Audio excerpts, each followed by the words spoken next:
ketika pikiran negatif ini mau mematikan, tapi Yusuf terus memelihara pikiran yang positif ini.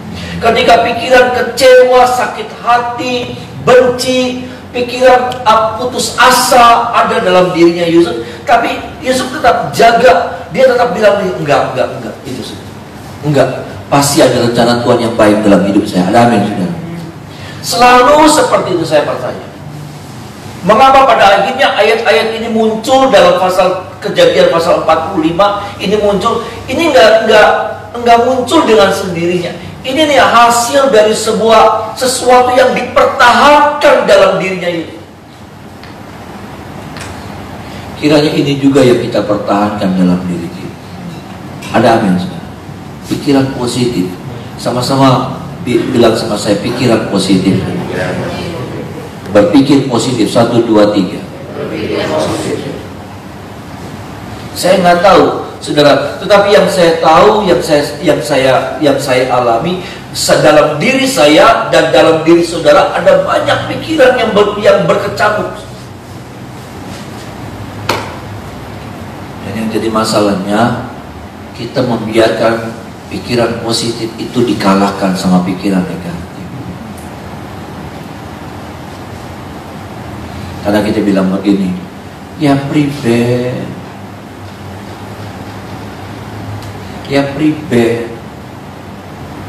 karena memang seringkali kita nggak punya alasan lagi untuk berpikiran positif. Seringkali kita nggak punya alasan lagi. Kenapa? Karena semua yang kita lihat negatif, semua yang kita dengar negatif, semua yang kita raba negatif.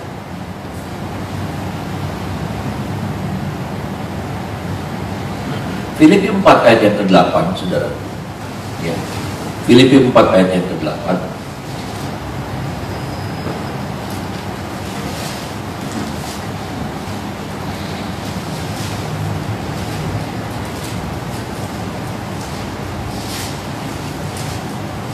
Sama-sama saudaraku, Filipi 4 ayat yang ke-8. Kita sudah menemukannya, sama-sama kita baca saudara ayat ini. 1, 2, 3. Jadi akhirnya saudara-saudara, semua yang benar, semua yang mulia, semua yang adil, semua yang suci, semua yang manis, semua yang sedap didengar, semua yang disebut kebajikan dan patut dipuji. Ada amin, saudara. Pikirkan semuanya itu. Apa? Pikiran semua yang benar, semua yang mulia, semua yang adil, semua yang suci, semua yang manis, semua yang sedap didengar, semua yang disebut kebajikan dan patut dipuji. Pikirkanlah semuanya ini. Ini firman buat kita semua. Karena seringkali ketika kita diperhadapkan dengan masalah, maka pikiran negatiflah yang berkuasa, mendominasi pikiran kita. Pikiran negatiflah yang kemudian jadi raja dalam hidup kita. Pikiran negatiflah, perasaan negatiflah, saudaraku, ya, yang kemudian berkecamuk dan kita biarkan.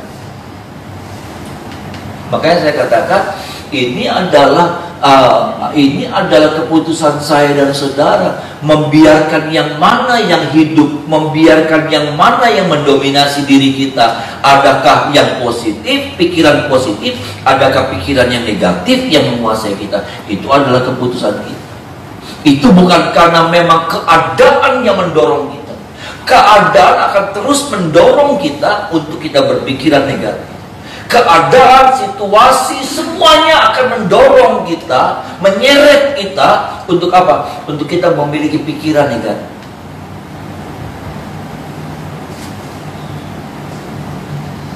Makanya Ayub bilang begini, ya. Ayub pernah bilang begini, saya lupa ayatnya, tapi Ayub bilang begini, yang aku takutkan itulah yang terjadi menimpa aku.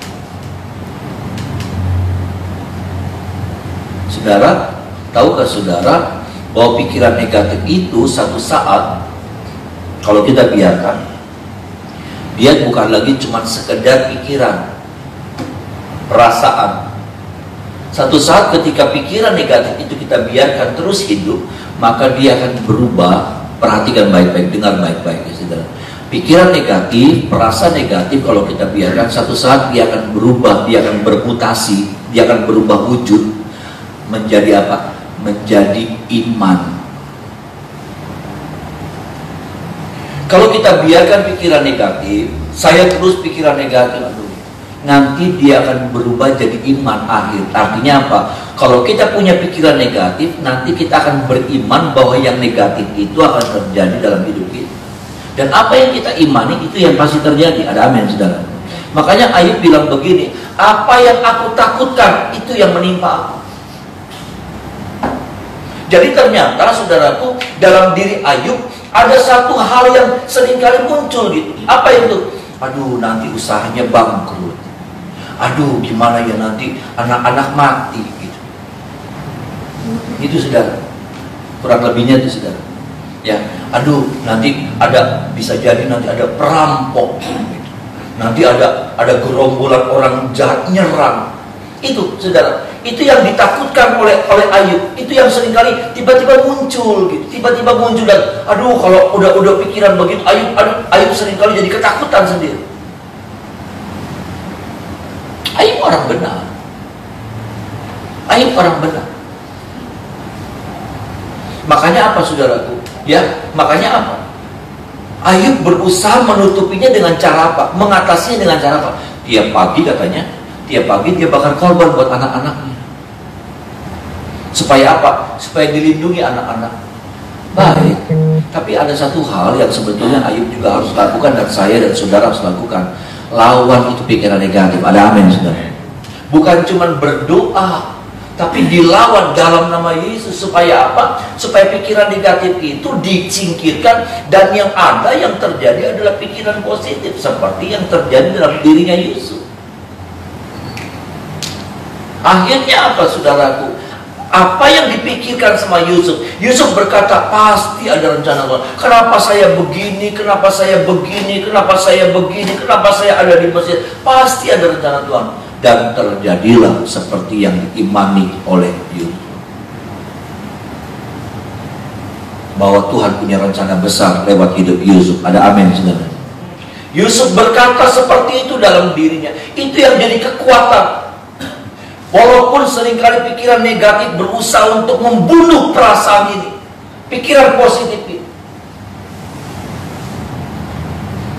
Jadi yang saya mau bilang, Bapak Ibu Saudara, buat setiap kita, saya dan saudara, pelihara itu pikiran positif dalam diri kita. Jangan biarkan pikiran negatif membunuh. Ya. Pikiran-pikiran yang jelek membunuh. Pikiran-pikiran yang jahat membunuh pikiran yang positif itu. Sampai akhirnya apa? Akhirnya pikiran negatif itu berubah jadi iman dalam diri kita. Kalau itu sudah berubah jadi iman, maka maaf, itu pasti terjadi dalam hidup kita. Kalau kita khawatir, aduh nanti usaha bangkrut ya, aduh usaha nanti bangkrut ya, nanti usaha. Kita khawatir, aduh nanti anak saya nggak punya masa depan, anak saya nggak punya masa depan. Hati-hati, karena itu bisa berubah jadi iman.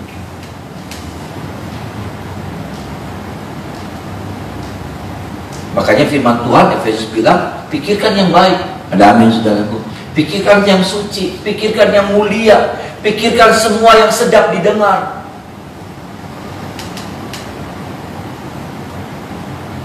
Supaya apa? Kalau itu terjadi, maka pikiran positif itu akan juga berubah jadi iman. Bisa bilang amin, saudara. Pikiran positif itu jadi iman dalam diri kita, bahwa kita mengimani ada sesuatu yang baik yang Tuhan sediakan. Amin, saudara.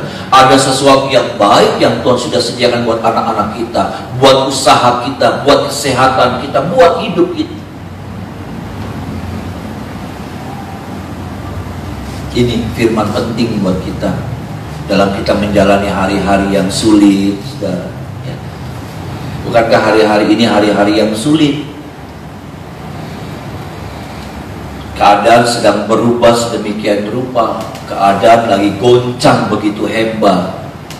Nah, bagaimana nih sikap kita? Bagaimana apa yang sedang berkecamuk dalam pikiran kita? Adakah kita lagi bilang begini? Iya ya, pemerintah lagi bilang bulan-bulan ini, bulan-bulan depan Indonesia pasti masuk di krisis ekonomi. Aduh, ribet ya. Aduh.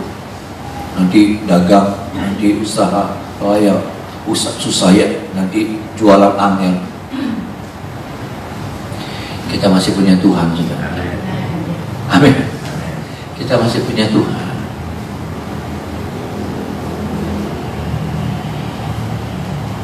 Kalau dia sanggup memelihara bangsa Israel, dia sanggup memelihara Elia, dia sanggup memelihara janda Sarfat, dia juga sanggup memelihara saya dan saudara dengan caranya yang ajaib.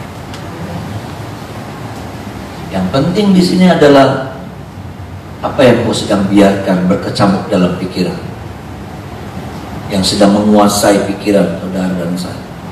Adakah pikiran negatif ataukah pikiran positif? Ini yang harus kita pastikan dulu. Biarlah pagi hari ini kita pastikan, ya. Kalaupun saudara dan saya menemukan ternyata pikiran negatif yang sedang menguasai kita, pastikan pagi ini kita lawan, dan hari-hari selanjutnya kita lawan supaya pikiran negatif itu disingkirkan dari hidup kita. Ada amin, saudara? Waktu kemarin saudara, ya, waktu PSBB, ya, karena itu kan tambah lama tambah parah yang waktu awal-awal. Dalam setiap doa saya, tadinya saya biasa saudara, penyembahan, doa, ya saudara, nggak ada beban. Tapi ketika kemudian diumumkan PSBB, ya saudara, hati jadi ciut gitu, hati jadi kayak jadi nyut gitu.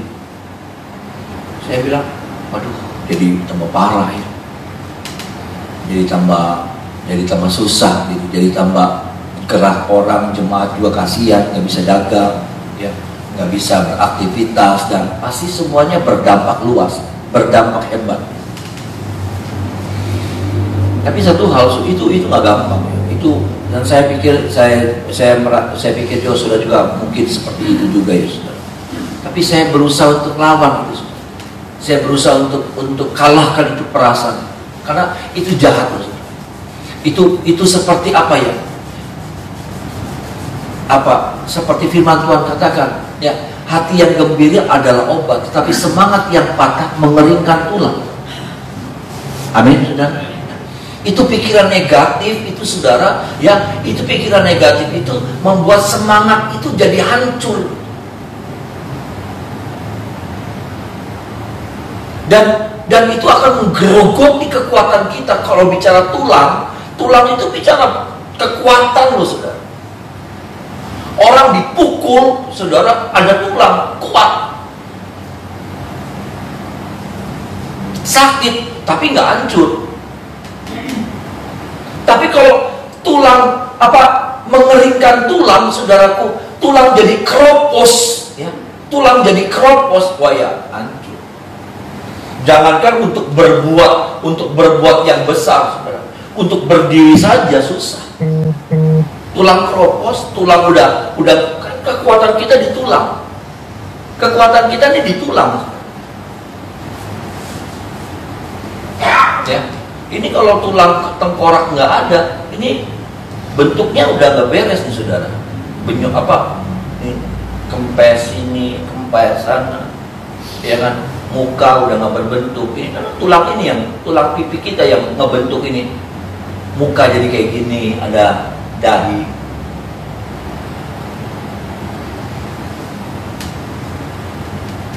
Alkitab sudah bilang sama kita, peringatkan. Kalau kita nggak tertutup, semangat kita padam, semangat kita biarkan hancur, nanti hidup kita nggak berbentuk gitu. Kenapa? Dia mengeringkan tulang. Hidup kita nggak berbentuk, kita nggak bisa berbuat apa-apa lah. Makanya pastikan saudara, kita lawan hari-hari ini pikiran-pikiran negatif dalam hidup kita. Ada amin saudara. Ini bukan bicara tentang sanguin, kolerik, melankolis. Maaf nih saudara, ya, ini nggak bicara seperti itu. Saudara nggak bisa menang. Aduh, Pak Gem tuh nggak ngerti saya tuh orang melankolis, Pak Gem. Jadi kalau ada apa-apa tuh dipikir. Jangan gitu. Engkau sudah hidup di dalam Kristus. Ada amin saudara. Ya, itu cuma orang dunia sedang memeta-metakan, tapi kita sebagai orang percaya, kita nggak boleh tuh pegang yang begitu. Maaf nih saudara, saya nggak ngerti kayak gitu, tetapi saya juga orangnya juga saya pikir nggak ngerti, saya orang melankolis saudara, habis suka perasaannya, suka itu sih saudara. Tapi nggak bisa di dalam Kristus, di dalam Tuhan, kita harus jadi pahlawan-pahlawan yang gagah perkasa. Ada apa yang saudara? Kita nggak boleh cengeng, kita nggak boleh lemah saudara. Kita lemah, iblis makan kita lemah, dunia makan kita, dunia libas kita. Kita harus perkasa di dalam Tuhan. Ada amin saudara. Jangan pakai yang seperti itu. Jadi agak nggak ngerti sih, saya orangnya kolera. Ya, kalau kolerik itu Pak Gem ya begini nih Pak Gem. Saya kurang pelajari saudara. Nggak ada, maaf nih saudara, maaf. Di dalam Kristus kita jadi ciptaan yang baru saudara. Di dalam Kristus kita harus jadi apa namanya, orang-orang yang kuat dan gagah perkasa.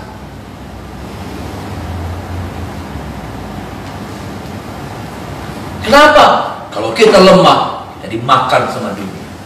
Kalau kita lemah, kita dimakan, dikalahkan sama dunia. Tolong kita saudara, masuk bagian yang kedua Bapak Ibu saudara.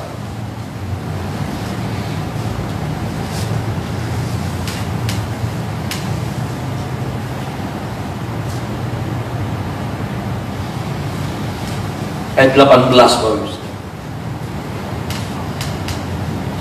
Ayatnya yang ke-18. Sama-sama kita baca ayat yang ke-18. 1, 2, 3. Jemputlah ayahmu dan seisi rumahmu dan datanglah mendapatkan aku, maka aku akan memberikan kepadamu apa yang paling baik di tanah Mesir, sehingga kamu mengecap kesuburan. Saudara, di Mesir ya, saudara, di Mesir itu unik. Mesir itu unik. Kenapa unik? Mesir itu sampai hari ini seperti itu, saudara. Keunikannya seperti itu. Maksudnya begini, ada bagian besar, sebagian besar bahkan dominannya, saudara. Mesir itu padang gurun, tanah kering kerontang. Itu yang uniknya. Tetapi di Mesir juga ada daerah-daerah basah. Ya, kalau saudara juga ke Israel kan pasti lewat Mesir, ya dibawa ke Mesir dulu.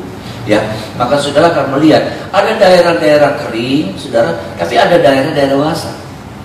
Tapi yang jadi masalahnya, sebelumnya gini, daerah basah itu adalah daerah yang dilewati oleh Sungai Nil. Ya. Daerah basah itu, daerah subur itu, ya saudara, daerah subur itu adalah daerah yang dilewati oleh Sungai Nil. Sungai Nil itu besar, saudara. Dan Sungai Nil ini memang memberi kehidupan. Tetapi yang anehnya di sini, yang saudara harus mengerti, bahwa orang Mesir, ya saudara, itu saya juga dikasih tahu sama tour guide ya. Orang Mesir nggak suka tinggal di daerah pinggir Sungai Nil. Artinya mereka nggak suka tinggal di daerah basah. Nah, Goshen itu, saudara, Goshen itu karena Yusuf bilang, aku akan memberikan kepadamu apa yang paling baik di tanah Mesir. Di mana sih yang paling baik di tanah Mesir? Di mana? Tanah dekat sungai. Tetapi yang jadi kontradiksinya, yang anehnya adalah orang Mesir tuh nggak suka tinggal di pinggiran Sungai Nil. Mereka tuh sukanya tinggal di mana, saudara? Di padang gurun. Aneh ya, saudara. Dan itu memang begitu, saudara. Ya. Kalau saudara perhatikan, pinggir Sungai Nil itu hampir nggak ada penduduk, kosong. Mereka lebih suka tinggal di daerah padang gurun. Nah, Yusuf bilang sama saudara-saudara, aku akan berikan tanah yang terbaik di tanah Mesir ini. Di mana itu? Di daerah pinggir sungai ini yang banyak airnya, Goshen. Maksud saya gini loh, saudara. Maksud saya gini. Tuhan juga bilang sama kita, ya saudaraku, bahwa hidup kita nih harus hidup di tepian aliran sungainya Allah. Ada amin saudara? Hidup kita nih harus hidup di tepi sungai alirannya Allah. Coba kita baca ya saudara. Coba kita baca Mazmur, coba saudara. Ya, saya nggak catat, coba saya ingat. Mazmur pasal yang pertama.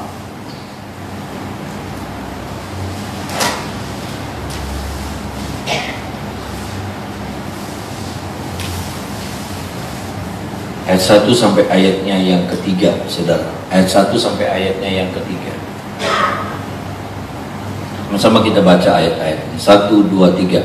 Berbahagialah orang yang tidak berjalan menuruti nasihat orang fasik, yang tidak berdiri jalan orang berdosa, dan yang tidak duduk dalam kumpulan pencemooh, tetapi yang kesukaannya ialah Taurat Tuhan, dan yang merenungkan Taurat itu siang dan malam.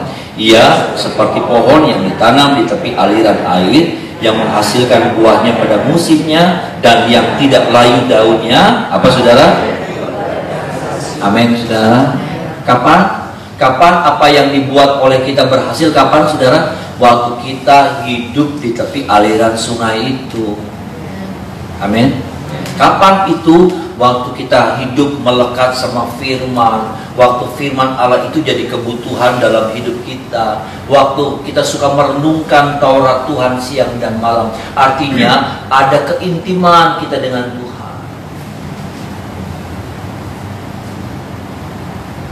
Nah, yang saya mau bilang, orang Mesir itu nggak suka tinggal di tepi aliran sungai, itu nggak suka. Saya dan saudara nih, di mana di posisi kita? Kita nih seperti orang Mesir, bukan? Gitu.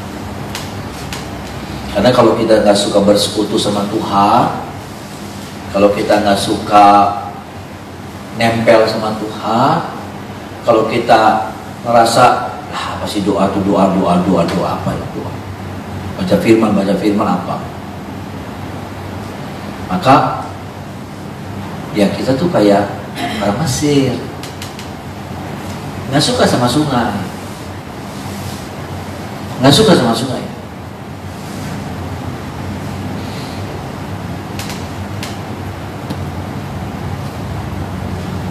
Adakah kita seperti itu? Kita selalu menjauh dari sungai, nggak suka. Kita tuh butuh air.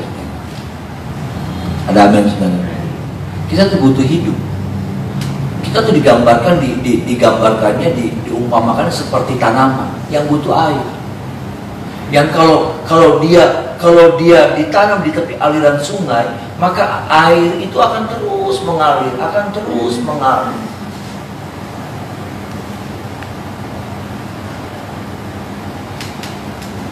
Nah, kita ini seperti apa gitu? Karena orang Mesir nggak butuh sungai. Orang Mesir malah benci sama sungai Nil.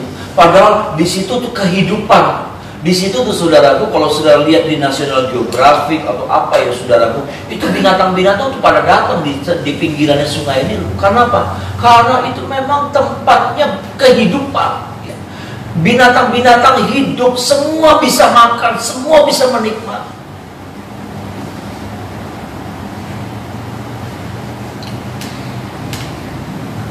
Ada banyak anak-anak Tuhan yang nggak suka sama sungai, nggak suka persekutuan, nggak suka bersekutu. Biarlah kita menjadi anak-anak Tuhan yang suka bersekutu dengan Tuhan. Amin, saudara. Karena ya itulah tempat yang terbaik, kata Yusuf. Yusuf menawarkan tempat yang terbaik buat saudara-saudaranya, di mana tempat itu ditolak sama Mesir. Tuhan juga menawarkan kepada saya dan saudara tempat yang terbaik, tempat di mana kita bisa hidup, kita akan terpelihara. Kapan itu? Pada waktu kita taruh hidup kita, tempatkan hidup kita, posisikan hidup kita, itu nempel sama Tuhan.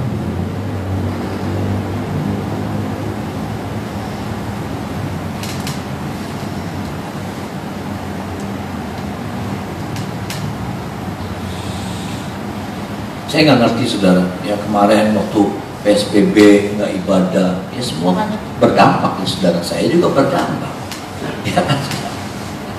Nggak ada ibadah, nggak ada apa, semua juga. Tapi nggak ngerti loh saudara, ya maaf loh, Tuhan pelihara, ya masih itu gitu saudara, apa namanya, masih bisa bebelian. Maksud saya juga aneh sampai hari ini saudara. Kalau saya renungkan, aneh ya, kok bisa?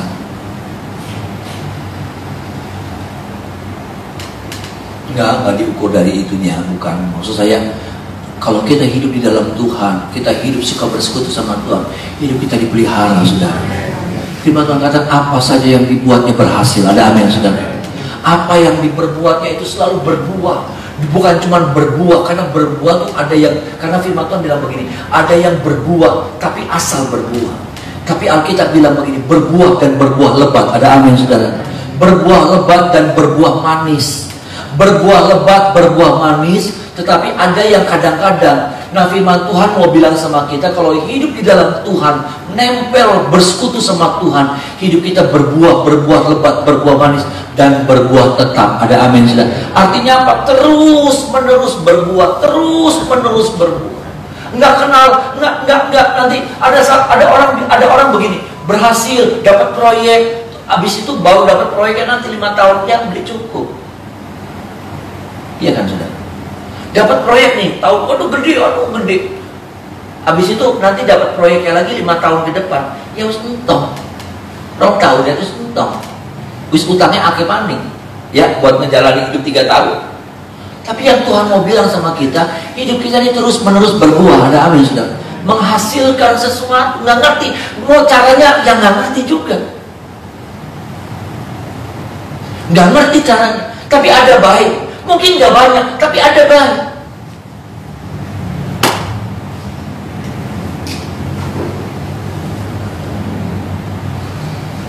Caranya apa? Hidup di pinggir sungai itu, di tepi aliran sungai. Jadikan Tuhan segalanya dalam hidup kita. Jadikan Tuhan sumber hidup kita. Saya seringkali, maaf ya saudara, seringkali saya kalau sama saudara sih nyambung. Tapi ada orang-orang yang kalau sama Tuhannya tuh saudara kayak nggak butuh gitu. Saya sih lihat sudah butuh Tuhan, amin saudara. Ya, tiap pagi mesti nyingkirin kesibukan, disingkirin. Nggak datang nanti besoknya datang lagi. Tapi ada orang yang kalau sudah urusan ibadah kayak aduh rugi bisa. Kalau sudah urusan ibadah tuh, Tuhan kayak nggak butuh gitu. Kayak apa ya? Anak Tuhan loh saudara, bukan orang dunia, bukan ateis, bukan orang, anak Tuhan. Tapi kalau sudah urusan ibadah, aduh kayaknya tuh rugi bisa. Kayak apa ya? Tuhan tuh cuman ibadah tuh cuman iseng. Jangan tuh saudara. Ibadah itu kebutuhan loh saudara. Ibadah Tuhan itu kebutuhan kita.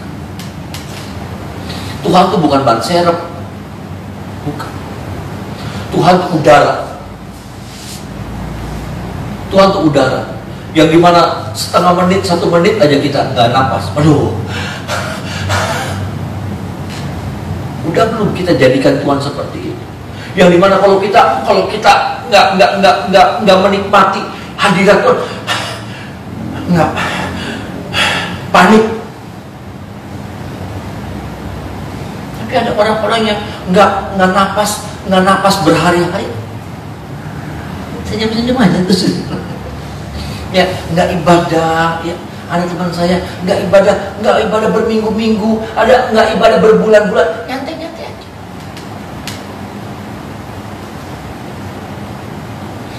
Dan tolong kita ya saudara. Ya, bukan untuk menyindir, enggak, saudara. Saya hanya mau mengingatkan karena saya hamba Tuhan. Kenapa saya keberatan sama online? Ya saudara, saya bersyukur Tuhan. Saya bilang Tuhan jangan online terus ya Tuhan. Iya sih, ya. Bukan masalah apa, enggak saudara. Dalam nama Yesus saya katakan. Tapi yang saya lihat nih saudara, kalaupun satu saat nanti kita online lagi mungkin, tapi cara kita beribadah harus dengan cara yang sopan. Ya. Karena saya lihat sambil perjamuan suci, sambil melukin bantal, guling, burung adus. Jangan sih saudara. Itu yang saya keberatannya. Itu saya dengar ya saudara, kalau orang meeting kantor, zooman, itu orang mesti rapi loh. Nggak boleh pakai kaos. Dia mesti pakai kemeja.